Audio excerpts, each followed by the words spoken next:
12 তারিখ নির্বাচন। এই নির্বাচনে ইনশাআল্লাহ বাংলাদেশের মানুষ তারা আবার ভোট দিবে, ভোট দিয়ে তাদের প্রতিনিধিকে নির্বাচিত করবে। কিন্তু শুধু ভোট দিলেই, একটু পিছিয়ে যান,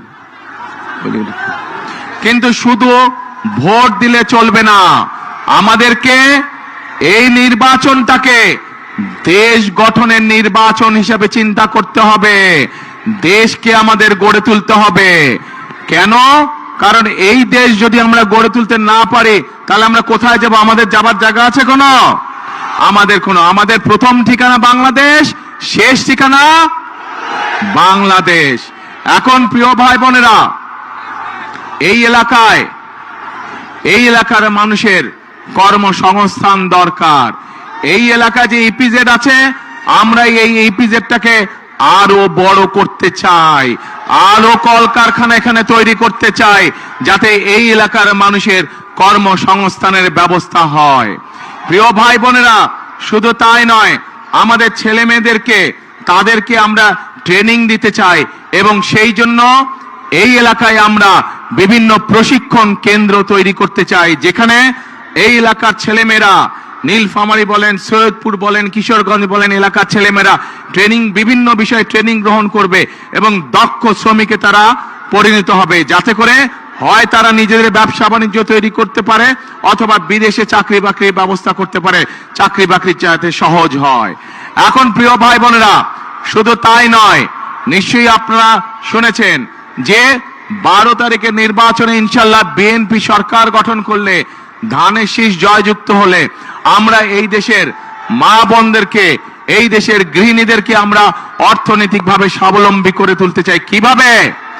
আমরা প্রত্যেকটি নারীর কাছে, যেই ধর্মেরই হোক না, সকল ধর্মের, সে যদি বাংলাদেশের একজন মা হয়ে থাকে, সে যদি বাংলাদেশের একজন গৃহিণী হয়ে থাকে, আমরা তার কাছে ফ্যামিলি কার্ড পৌঁছে দিতে চাই। যেই ফ্যামিলি কার্ডের মাধ্যমে প্রত্যেকটি খেটে খাওয়া প্রত্যেকটি পরিবারের মা প্রতি মাসে সরকারের পক্ষ থেকে একটি সহযোগিতা পাবে। প্রিয় ভাই বোনেরা, আমরা কৃষকদের জন্য পরিকল্পনা গ্রহণ করেছি। এই এলাকাটা হচ্ছে কৃষি প্রধান একটি এলাকা, এলাকার বহু মানুষ কৃষির সাথে জড়িত, সেই জন্য বহু কৃষক ভাই আছে। এই কৃষকরা যদি ভালো থাকে, বাংলাদেশের মানুষ ভালো থাকবে এবং কৃষকরা যাতে ভালো থাকে, তারা যাতে সহজে কৃষিজাত দ্রব্য, বীজ, সার, কীটনাশক ওষুধ তার প্রয়োজন মতন পেতে পারে, সেই জন্য আমরা কৃষক ভাইদেরকে কৃষি কার্ড পৌঁছে দিতে চাই, যার মাধ্যমে সে সহজেই কৃষি ঋণ পেতে পারবে, যার মাধ্যমে সে সহজেই তার প্রয়োজনে কীটনাশক ওষুধ, বীজ, সার সবকিছু পাবে। শুধু তাই নয় প্রিয় ভাই বোনেরা, আমরা সিদ্ধান্ত গ্রহণ করেছি 12 তারিখে আপনাদের ভোটে ইনশাআল্লাহ আল্লাহর রহমতে বিএনপি সরকার গঠন করলে আমরা সারা বাংলাদেশে, নীলফামারীতে অবশ্যই সারা বাংলাদেশে কৃষকদের 10,000 টাকা পর্যন্ত কৃষি লোন সুদ সহ আমরা মওকুফ করব ইনশাআল্লাহ। এখন প্রিয় ভাই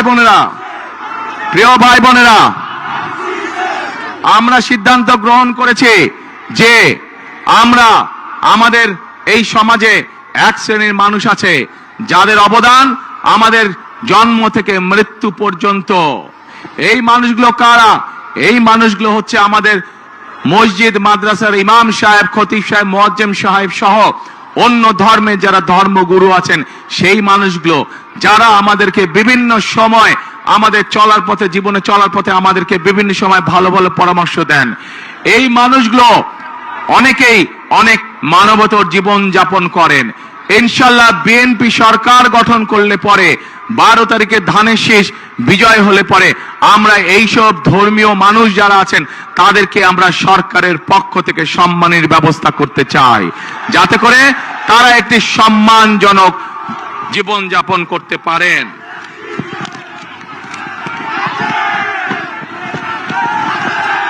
প্রিয় ভাই বোনেরা, এই এলাকার, এই সমগ্র নীলফামারী, রংপুর, দিনাজপুর সহ এই পুরা রংপুর বিভাগের মানুষের একটি প্রাণের দাবি আছে। বলুন তো কে সেই প্রাণের দাবি? এই শিল্প অঞ্চলকে নীলফামারী বলুন, কিশোরগঞ্জ বলুন, সৈয়দপুর বলুন অঞ্চল হিসাবে গড়ে তুলতে চাই। সেখানে রেল কারখানা সহ আরো যে শিল্প গঠন করা সম্ভব হয় আমরা সেই শিল্পগুলো গঠন করতে চাই।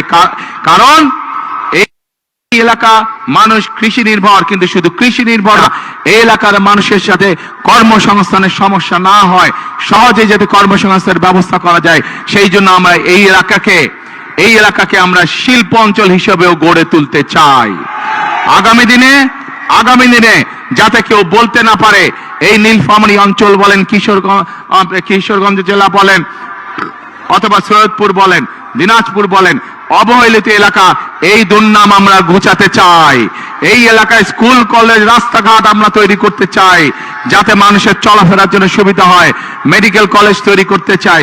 আমরা সৈয়দপুর যে এয়ারপোর্ট আছে, এই এয়ারপোর্টটাকেও আমরা ধীরে ধীরে আন্তর্জাতিক এয়ারপোর্টে রূপান্তরিত করতে চাই, যাতে করে এই যে এখানে যে চাইনিজদের যে হাসপাতাল তৈরি হচ্ছে, এই হাসপাতালে দেশের থেকে, বিভিন্ন জায়গা থেকে, বিদেশ থেকে রোগী আসবে, যাতে মানুষ সহজে ব্যবসা বাণিজ্য চিকিৎসার জন্য এখানে আসতে পারে। সেই জন্য সৈয়দপুর এয়ারপোর্টকে ইনশাল্লাহ আমরা ধীরে ধীরে আন্তর্জাতিক এয়ারপোর্টে রূপান্তরিত করতে চাই। এখন প্রিয় ভাই বোনেরা, আমরা খেয়াল করছি যে এই এলাকার মানুষ যাতে সহজে ভোট দিতে না পারে, একটি দলকে আমরা খেয়াল করছি আমাদের সমাজের বিভিন্ন মানুষকে গিয়ে তারা ভয় দেখাচ্ছে। পেয়েছেন এই খবর আপনারা? বিভ্রান্ত করার চেষ্টা করছে, তারা ভয় দেখানোর চেষ্টা করছে। আজকে আমি দ্ব্যর্থহীন কণ্ঠে পরিষ্কার ভাবে বলে দিতে চাই, বাংলাদেশের কোন ভোটারকে যারা ভয় দেখাবে, যারা তাদেরকে বিভ্রান্ত করার চেষ্টা করবে, ইনশাআল্লাহ কারো সাথে যদি অন্যায় হয়ে থাকে আমরা সেই ব্যবস্থা গ্রহণ করব, অন্যায়কারীর বিরুদ্ধে আইনগত ব্যবস্থা গ্রহণ করব। কাজেই প্রিয় ভাই বোনেরা, ৭১ সালে যখন আমরা দেশ স্বাধীন করেছিলাম যুদ্ধ করে, তখন আমরা দেখিনি কে মুসলমান, কে হিন্দু, কে বৌদ্ধ, কে খ্রিস্টান। আমরা কোন ধর্ম দেখিনি, আমরা দেশ স্বাধীন করার জন্য যুদ্ধে ঝাঁপিয়ে পড়েছিলাম। ঠিক একইভাবে 2024 সালের ছাত্র জনতার গণ অভ্যুত্থানের সময় আমরা দেখিনি কে মুসলমান, কে হিন্দু, কে বৌদ্ধ, কে খ্রিস্টান। আমরা দল, মত, ধর্ম, বর্ণ নির্বিশেষে আমরা রাজপথে দেশের স্বাধীনতাকে আমরা রক্ষা করেছিলাম 2024 সালে। একইভাবে আজকে এখানে দাঁড়িয়ে আপনাদের লাখো মানুষের সামনে দাঁড়িয়ে পরিষ্কার ভাবে বলতে চাই, আগামী দিনের রাজনীতি হবে দেশ পুনর্গঠনের রাজনীতি। আগামী দিনের রাজনীতি হবে রাষ্ট্র গঠনের রাজনীতি। আমরা মুসলমান হই, আমরা হিন্দু হই, আমরা বৌদ্ধ হই, আমরা খ্রিস্টান হই, আমরা সকলকে সাথে নিয়ে আমাদের দেশ গঠন করতে চাই। আমরা সকলকে সাথে নিয়ে সামনে এগিয়ে যেতে চাই। আগামী দিনে একটি মানুষকে আমরা বিবেচনা করব তার মেধা এবং তার যোগ্যতা দিয়ে, তার বর্ণ দিয়ে নয়, তার ধর্ম দিয়ে নয়, বা অন্য কিছু দিয়ে নয়। আমরা তাকে বিচার করতে চাই তার মেধা এবং যোগ্যতা দিয়ে। কারণ প্রিয় ভাই বোনেরা, বহু বছর ধরে আমরা আন্দোলন করেছি জনগণের অধিকার প্রতিষ্ঠিত করার জন্য। আজ সেই অধিকার ধীরে ধীরে প্রতিষ্ঠিত হতে চলেছে। এখন আমাদের মূল কাজ হলো দেশকে আমাদের পুনর্গঠন করতে হবে। আমাদের লক্ষ কোটি তরুণ যারা আছে তাদের কর্মসংস্থানের ব্যবস্থা করতে হবে। আমাদের কোটি কোটি শিশু যারা আছে তাদের শিক্ষার ব্যবস্থা করতে হবে। বাংলাদেশের সাধারণ খেটে খাওয়া মানুষ, তাদের জন্য ন্যূনতম চিকিৎসার ব্যবস্থা করতে হবে। বাংলাদেশের কোটি কোটি মানুষ তারা যাতে নিরাপদে রাস্তাঘাটে চলতে পারে, মা বোনেরা যাতে নির্বিঘ্নে রাস্তায় চলাফেরা করতে পারে, যে কোনো সাধারণ মানুষ নির্বিঘ্নে যাতে ব্যবসা বাণিজ্য নিরাপদে করতে পারে, সেই পরিবেশ আমাদেরকে তৈরি করতে হবে। কিন্তু প্রিয় ভাই বোনেরা, এই পরিবেশ যদি আমাদেরকে তৈরি করতে হয়, তাহলে এই দেশের যে মালিক, কারা মালিক? এই দেশের মালিক কারা? জনগণ, অর্থাৎ আপনারা। আপনাদের সহযোগিতা ছাড়া, আপনাদের দোয়া ছাড়া, আপনাদের সমর্থন ছাড়া আমরা এই কাজগুলো তো করতে পারবো না। সেই জন্যই আজকে এই নির্বাচনী মঞ্চে দাঁড়িয়ে যেই কথাগুলো আপনাদের সামনে বললাম, দেশ গঠনের যে পরিকল্পনার কথা আপনাদের সামনে বললাম, সেগুলোকে তখন এই বাস্তবায়ন করা সম্ভব যখন এই মাঠ ভরা লোক, এই শহর ভরা লোক, এই সমগ্র জেলার মানুষ আজ আপনাদের সকলের কাছে আমি ধানের শীষের পক্ষে ভোট চাইতে এসেছি। আপনারা যদি ধানের শীষকে জয়যুক্ত করেন, আপনারা যদি ধানের শীষকে আগামী 12 তারিখে সরকার গঠনের সুযোগ দেন, তাহলে এই যে এই পরিকল্পনার কথাগুলো আপনাদের সামনে আমি আজকে তুলে ধরেছি, সেই পরিকল্পনা ইনশাআল্লাহ আমরা বাস্তবায়ন করতে সক্ষম হব। প্রিয় ভাই বোনেরা, আমি আপনাদের কাছে এখন জানতে চাই, আমার সংক্ষিপ্ত পরিকল্পনা আপনাদের সামনে আমি তুলে ধরেছি। নিশ্চয়ই সংবাদপত্রের মাধ্যমে আপনারা দেখেছেন, গতকাল সারা দেশের সামনে আমাদের বিস্তারিত দেশ গঠনের পরিকল্পনা আমরা তুলে ধরেছি দলের পক্ষ থেকে। দেখেছেন অনেকে? দেখেছেন আপনারা। তো আজকে এই যে এই মঞ্চে দাঁড়িয়ে সংক্ষেপে আপনাদের সামনে যে পরিকল্পনার কথা তুলে ধরলাম, এটি হচ্ছে আমার পরিকল্পনা, এটি হচ্ছে আমার দলের পরিকল্পনা, এটি হচ্ছে বিএনপি পরিকল্পনা।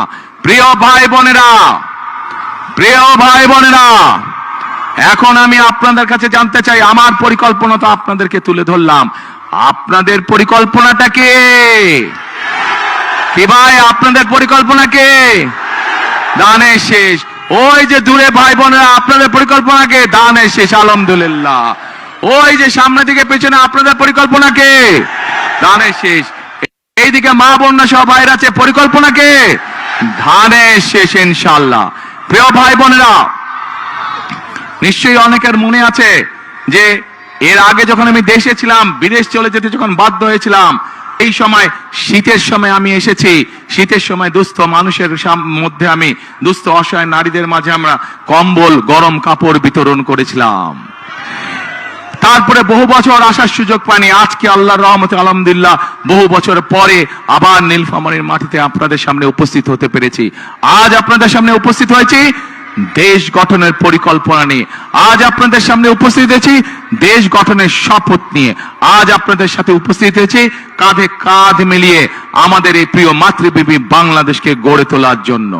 প্রিয় ভাই বোনেরা, আজকে আমাদেরকে সতর্ক থাকতে হবে। সতর্ক এই জন্য থাকতে হবে, গত 1 যুগেরও বেশি সময় ধরে যেভাবে বাংলাদেশের মানুষের কথা বলার অধিকারকে কেড়ে নেওয়া হয়েছিল, বাংলাদেশের মানুষের ভোটের অধিকারকে যারা কেড়ে নিয়েছিল, তারা তো দেশ থেকে ছেড়ে পালিয়ে গিয়েছে, কিন্তু তাদেরই এক সহযাত্রী তারা দেশে রয়ে গিয়েছে। বিভিন্ন সময় তারা দেশ স্বাধীনের পর থেকে, দেশ স্বাধীনের আগে থেকে বিভিন্ন সময় তারা বিভিন্ন রূপ ধারণ করেছে। এই রূপ ধারণকারী, বহু রূপ ধারণকারী তারা আজকে বিভিন্ন জায়গায় বিভিন্ন ষড়যন্ত্রে লিপ্ত হয়েছে, কারণ তারা বুঝে গিয়েছে সারা বাংলাদেশের মানুষ ধানের শীষের পক্ষে রায় দেওয়ার সিদ্ধান্ত নিয়েছে। সেই জন্যই তারা বিভিন্ন ষড়যন্ত্রে লিপ্ত হয়েছে। পত্রিকার পাতায়, বিভিন্ন সংবাদ মাধ্যমে আমরা দেখেছি তারা মা বোনদেরকে গিয়ে বিভ্রান্ত করছে, তাদের এনআই কার্ড নাম্বার নিচ্ছে, তাদের বিকাশ নাম্বার নিচ্ছে, ভিন্ন ধর্মের মানুষ যারা আছেন তাদেরকে গিয়ে বিভিন্নভাবে হুমকি ধমকি দিচ্ছে।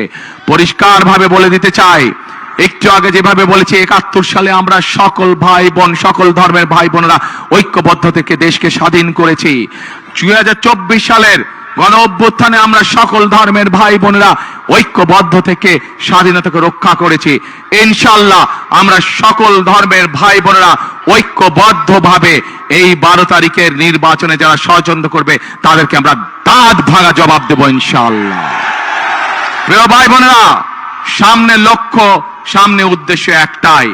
আজ এখানে দাঁড়িয়ে হয়তো আপনাদের সামনে আমি রাজনৈতিক প্রতিপক্ষ সম্পর্কে অনেক কথা বলতে পারতাম, কিন্তু ওইসব কথা বললে কি জনগণের কোনো উপকার হতো?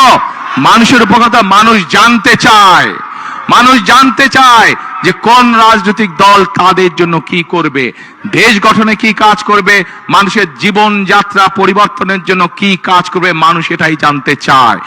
আজ একমাত্র বিএনপি একমাত্র দল যারা পরিষ্কার ভাবে দেশের মানুষের সামনে তুলে ধরতে সক্ষম হয়েছে যে বিএনপি মা বোনদের জন্য, নারীদের জন্য কি করবে, বিএনপি কৃষকদের জন্য কি করবে, বিএনপি তরুণ যুবকদের জন্য কি করবে, তরুণদের জন্য কি করবে, বিএনপি আগামী দিনের ভবিষ্যৎ শিশুদের শিক্ষা ব্যবস্থা কি করবে, বিএনপি এই দেশের মানুষের স্বাস্থ্য ব্যবস্থা সম্পর্কে কি করবে, সকল পরিকল্পনা বিএনপি জাতির সামনে উপস্থাপন করেছে। প্রিয় ভাই বোনেরা, আজ কাজ একটাই, আমাদেরকে দেশ গঠনের কাজে মনোনিবেশ করতে হবে, আমাদেরকে দেশ গঠনের কাজে শপথ গ্রহণ করতে হবে। আজকের এই জনসভা আমাদের দেশ গঠনের শপথ হোক, আজকের এই জনসভা আমাদের আগামী দিনের দেশ গঠনের প্রতিজ্ঞা হোক। আছেন নাকি আপনারা আমার সাথে?